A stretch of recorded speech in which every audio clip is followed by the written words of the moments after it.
Welcome to Truth Meets Fiction, your home for timeless stories, unforgettable characters, and the kind of content that stays with you long after the credits roll.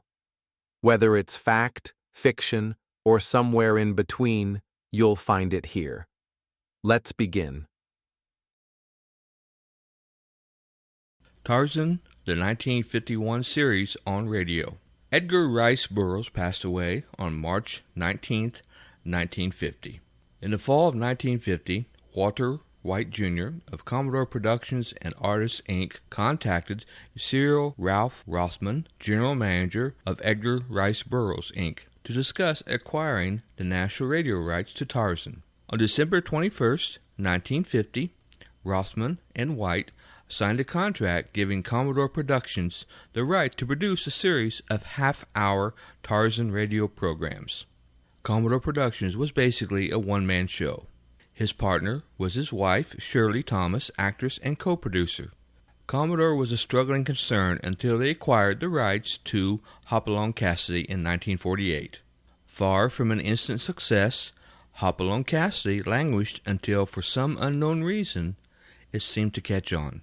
At about the same time, the old Hopalong Cassidy films were becoming popular on television. By 1950, William Boyd was at the center of a storm of national popularity. With the success of Hopalong Cassidy, Walter White Jr. decided to create another radio adventure drama, The Clyde Beatty Show, starring Vic Perrin as Clyde Beatty and Eve McVeigh as his wife Harriet. This too was a success until it left radio for television. It was no wonder that the Whites considered Tarzan next to add to their growing roster of radio shows. While all of the Commodore Tarzan programs are available, there is still much mystery surrounding the show.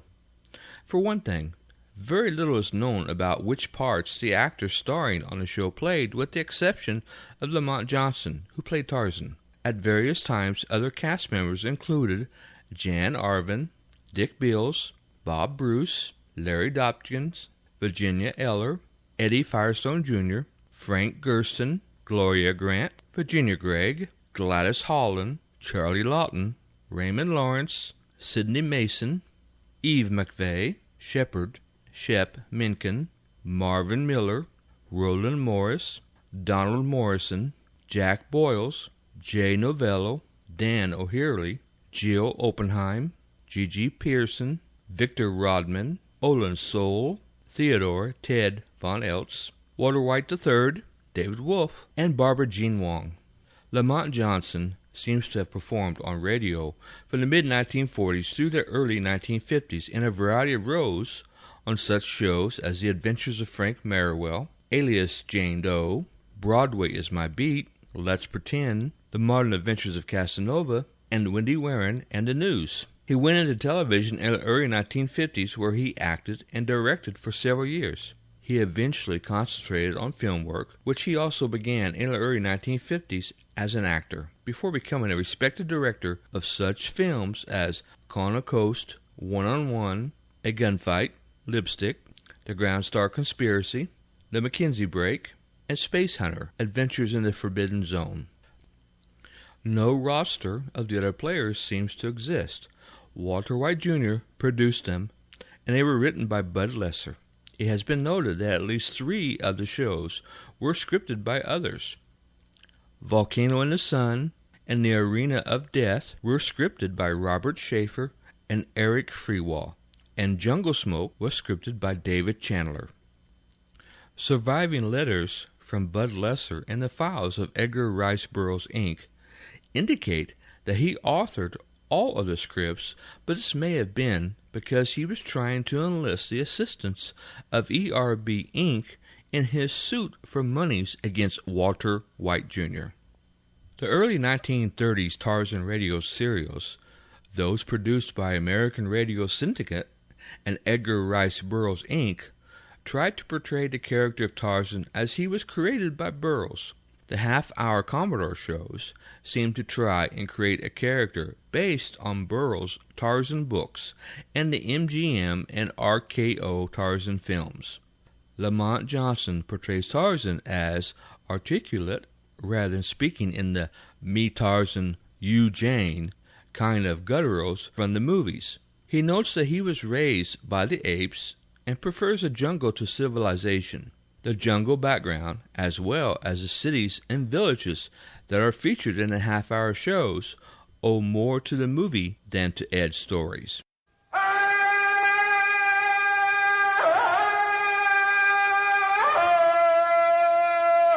From the heart of the jungle comes a savage cry of victory. This is Tarzan, Lord of the Jungle.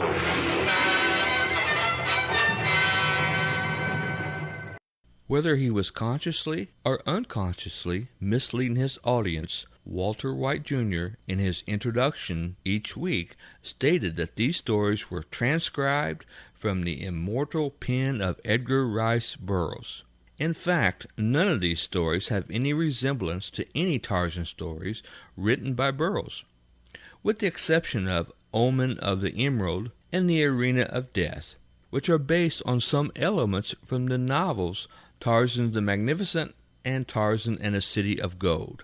On this series of shows, Tarzan seems much too civilized, and instead of living with his wife Jane on their vast African estate, he resides in a seacoast cabin built by his parents, who were set ashore by mutineers before his birth. The cabin seems to act as his office, in which he waits until being contacted by Captain Stanley Lawrence of the governmental police of some unnamed West African British colony, or by one of the area's natives. In fact, Tarzan is more a Robin Hood of the jungle than the character portrayed in the novels. In Burroughs' novels, Tarzan would rather spend his time alone in the jungle, yet in the Commodore programs he feels a definite need for human companionship and seems to spend a lot of time with the Punye tribe. He seems more like a splendidly athletic man who can travel through the trees than one who spent all of his time in the company of apes until he was 20. Also interesting is the fact that all of the natives in these shows call the animals by their ape names rather than calling them by the names in their tribal dialect. Having said that, the shows are really quite entertaining, mostly involving some mystery that Tarzan must solve, usually involving slave traders, uranium hunters, gold thieves, ivory poachers, or cannibals. It's amazing that so much story could have been crowded into only a half hour. Tarzan debuted over Los Angeles radio station KHJ January 4th, 1951. It replaced the Clyde Beatty Show, which moved to Mutual, airing 3 times a week at 5:30 p.m. Tarzan was eventually broadcast over the entire Don Lee Mutual Broadcasting System, comprised of 45 stations in the western states, and was sponsored by Dr. Ross Dog and Cat Food. A total of 54 shows were broadcast before White was able to interest a national sponsor into purchasing the show. On March 17, 1952, Walter White Jr. signed a contract with Foot, Cone, and Belding on behalf of their client, General Foods, who already had an agreement with CBS to broadcast the shows at 8:30 p.m. from their New York studios. CBS premiered the show March 22, 1952, and aired a total of 64 programs plus 3 repeats. Since Commodore produced a total of 75 shows, CBS failed to air 11 of them. The Daily Variety, dated Thursday, January 8, 1953, noted that Tarzan was included in the Nielsen ratings at number 8, between Jack Benny, Amos and Andy, Charlie McCarthy, Our Miss Brooks, Lux Radio Theater, People Are Funny, Groucho Marx, and the Philip Morris Playhouse, with Gene Autry coming in 10th. It seems strange that General Foods notified Commodore on June 5, 1953, that it intended to take a summer hiatus of 13 weeks and that the Tarzan show would go off the air with the June 27 broadcast, a hiatus that, for the Tarzan show, would prove to be permanent. In the mid-1950s, Edgar Rice Burroughs, Inc. sold the rights for a Tarzan radio program to Artisan in Sydney, Australia. These were to be original 15-minute-a-day serials developed from either original scripts or adapted from the 1930 scripts furnished to them by ERB, Inc. These programs were also broadcast in New Zealand as well as South Africa. However, Rothman seemed to have overlooked the fact that he had signed the Australian rights for the Tarzan radio show to Walter White Jr. As a result, Rothman apologized to White and began turning Tarzan's checks over to White. It is unknown just how many of these Australian radio shows were produced, but at least over 800. After General Foods and CBS dropped the Tarzan radio show, Walter White Jr. had little luck placing the show with another national sponsor or network. In the late 1950s and early 1960s, he was able to place the shows with KCOW in Alliance, Nebraska, KULA in Honolulu, Hawaii, 3 different stations in Canada, and stations in Bermuda and Trinidad. Commodore and Edgar Rice Burroughs, Inc. had a falling out in 1956 due to the prospect of a Tarzan television show. ERB Inc. tried to find an excuse to nullify their contract, the court finding in favor of Commodore. Edgar Rice Burroughs Inc. preferred that Saul Lesser produce a Tarzan television show since they were already involved in making the Tarzan films. Commodore then filed suit against Saul Lesser, who was trying to get a Tarzan television show produced. In this case, Commodore bit off more than they could chew and lost their case. Eventually, on November 18, 1963, Walter White Jr. signed an agreement giving Edgar Rice Burroughs, Inc. all 75 of their tapes of the Tarzan programs and turning all rights to these shows to ERB, Inc. Information for this series synopsis was taken from ERB Zen, Volume 2337. For the Old Time Radio researchers, I'm Clyde J. Kale, your announcer. Now on with the show. Although originally broadcast in 1934, the following introduction was penned by Edgar Rice Burroughs for the announcer to read, introducing a 1940 broadcast of Tarzan and the Diamond of Asher. We bring you Tarzan, that immortal fictional character of Edgar Rice Burroughs, in a new and exciting serial entitled Tarzan and the Diamond of Asher, which is adapted from the novel Tarzan and the Forbidden City. Deep in the heart of Africa rises a mighty cone-shaped mountain, an extinct volcano, in the huge crater of which lies the forbidden city of Asher.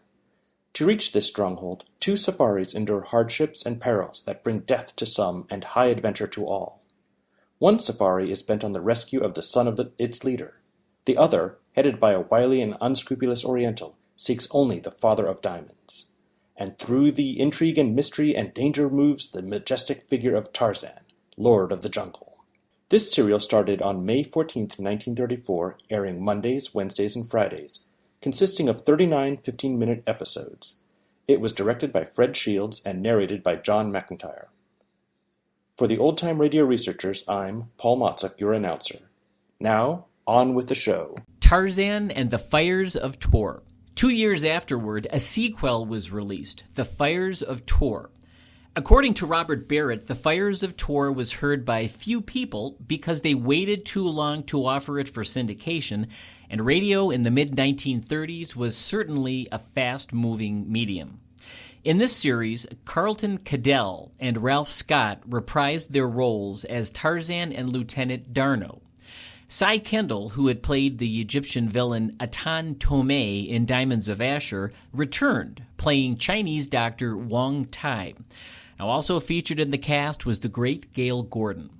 This plot has Tarzan and D'Arnot helping a party of explorers who have been abandoned by their native guides. The party is looking for the lost city of Tor.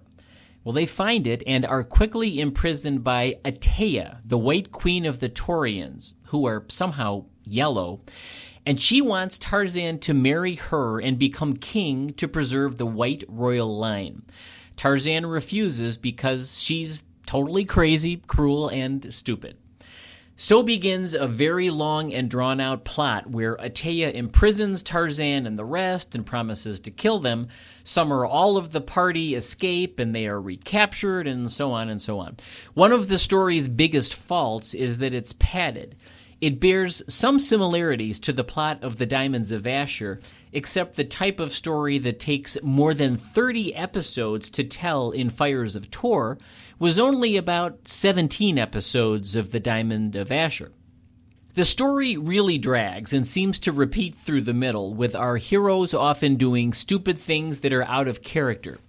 D'Arnot blows an escape attempt, and Tarzan is unbelievably helpless based on the previous serial. This is particularly hard to buy, as Atea is just not a good enough villain to give Tarzan this much grief. Janet Burton, the designated damsel in distress for this series, is a definite downgrade from the previous serial's heroine, Helen Gregory. Helen Gregory had engaged on a dangerous trip to find her brother, while Janet Burton seemed to do so for no good reason other than to serve as a plot complication. Finally, lazy ethnic stereotypes get out of hand in this story. The character of Terence O'Rourke's constantly "sure and begorying" and other Irish phrases is grating. He can't even begin a sentence without doing it. Dr. Wong Tai's dialogue is also quite stereotypical, but unlike O'Rourke, he's actually a pretty interesting character and one of the program's saving graces. While it's clear that Wong Tai is madly greedy, which leads him to side with Atea against his friends, he's more than that. He practically steals the show by keeping the audience guessing where he actually stands. Overall, this isn't a great serial, but it's not a horrible one. Wong Tai is an interesting character. The last half dozen episodes or so are pretty exciting, and there are a few episodes throughout that have good action and good cliffhangers. But this serial has a lot of padding, some of the secondary characters are not really likable, and the main villain is just over-the-top foolish and cruel. Information for this series synopsis was taken from www.greatdetectives.net. For the old-time radio researchers, I'm Randy Wenner, your announcer. Now, on with the show. By the early 1930s, radio programs held a place in American culture similar to television shows today. Families would gather nightly around the radio and listen to the continuing adventures of Little Orphan Annie, Shandu the Magician, or Tarzan. Hot on the heels of Johnny Weissmuller's Tarzan the Ape Man, an enterprising executive broached the idea of a Tarzan radio show to Edgar Rice Burroughs. Burroughs was excited, and the show quickly became a family affair.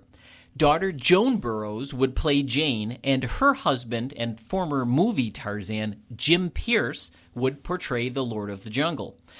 Tarzan made his radio debut on September 10, 1932, and the show was unique in a number of ways. Rather than being broadcast live like other radio programs, the Tarzan show was pre-recorded onto phonograph records, which were then shipped off to radio stations. The show boasted state-of-the-art recording technology and elaborate sound effects.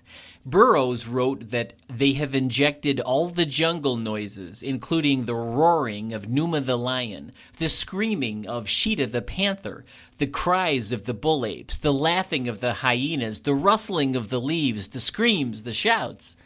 Radio supplied the sound, your imagination provided the pictures. The Tarzan radio show received a live premiere at the Fox Theater in Hollywood. 3,000 people attended the festivities. Even Johnny Weissmuller showed up and listened as the first show was aired. Certainly a unique live broadcast. The show was sponsored in part by the Signal Oil Company, and at their gas stations you were able to pick up Tarzan puzzles and other promotions, while Dad filled up the car with, well, Tarzan gas. Tarzan was broadcast nightly in 15-minute episodes and lasted for 2 years. For the old-time radio researchers, I'm Randy Wenner, your announcer. Now, on with the show. Every story leaves a trace, some in history, others in the shadows. If this one made you think, question, or shiver just a little, you're in the right place. This is Truth Meets Fiction. Until next time, stay curious, stay sharp, and don't believe everything you're told.